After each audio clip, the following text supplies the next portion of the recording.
há alguns pontos difíceis de explicar em relação a este entendimento. E os textos de Marcos 12, 25, Mateus 22, 30 e Lucas 20, de 34 a 36, são específicos ao afirmarem que, na ressurreição, as pessoas não se casam nem são dadas em casamento, mas são como os anjos no céu. Os anjos no céu. E é este o argumento de defesa deste problema, pois é dito que Jesus estaria se referindo aos anjos no céu e não aos anjos caídos, que não se preocupam com a ordem criada por Deus e buscam ativamente maneiras de interromper o seu plano. E o texto também não diz que os anjos não são capazes de se acasalarem. Pelo contrário, indica apenas que os anjos não se casam. No céu, eles não casam, mas isso não significa que eles não tenham a capacidade de entrar em conjunção carnal ou de procriarem com mulheres humanas. Pois, embora os anjos sejam seres espirituais, como nos diz Hebreus 1,14, eles podem aparecer em forma humana e física. Em Marcos 16,5, por exemplo, as mulheres que foram ao sepulcro para ungir o corpo de Jesus foram surpreendidas por um jovem que estava assentado dentro do sepulcro, à direita, vestido de uma roupa comprida branca. No Antigo Testamento, os anjos encarnaram algumas vezes e assumiram a forma humana, na presença de Abraão, por exemplo. O melhor texto para ilustrar isso é o de Gênesis 19, que descreve como os homens de Sodoma e Gomorra quiseram ter relações sexuais com os dois anjos que estavam com Ló. Ou seja, se isso aconteceu em Sodoma e Gomorra, pode ter acontecido em Gênesis também, com os anjos assumindo uma forma material para coabitarem com as mulheres.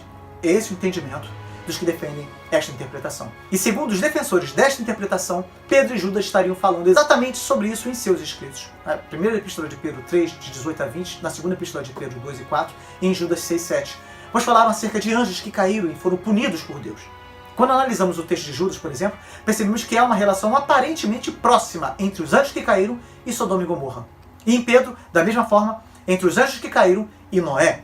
Isso indicaria que tanto Pedro como Judas poderiam estar, não apenas citando dois casos de exemplo, mas relacionando dois casos. Portanto, é plausível que os anjos sejam capazes de assumir a forma humana, até mesmo ao ponto de duplicar a sexualidade humana e possivelmente a reprodução. Não significa que o mesmo seja verdadeiro sobre Satanás e seus demônios. Outra pergunta bastante feita é: por que Deus não inundou o céu em vez de trazer julgamento sobre a terra? Já que no capítulo 6, vemos apenas o homem sendo punido por Deus e recebendo a sentença de morte através do dilúvio. A resposta seria de que Deus não puniu apenas o homem, mas os animais e os anjos também. Veja o texto de Judas, versículos 6 e 7.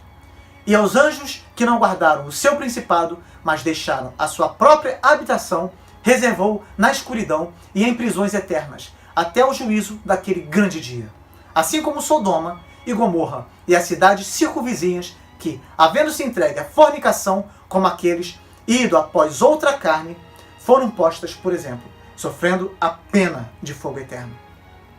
Este texto também responde à pergunta: por que os anjos caídos não fazem isso mais vezes? Parece que Deus aprisionou os anjos caídos que cometeram esse pecado perverso para que os outros anjos caídos não fizessem o mesmo.